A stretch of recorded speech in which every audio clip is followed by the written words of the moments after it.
Today I'm in Subaru Levorg. In this video I'll show you how to use cruise control. At the beginning, take a look at the right side of the steering wheel.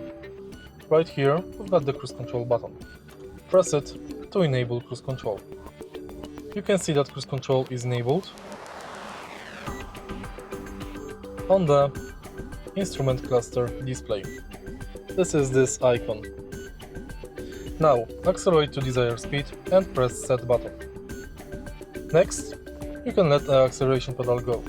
To increase the speed, push this button upwards, to decrease it, push it downwards. Next, you can enable or disable lane assistant and change distance from following car. To disable cruise control, press this button again. If you find this video helpful, please leave like, comment and subscribe.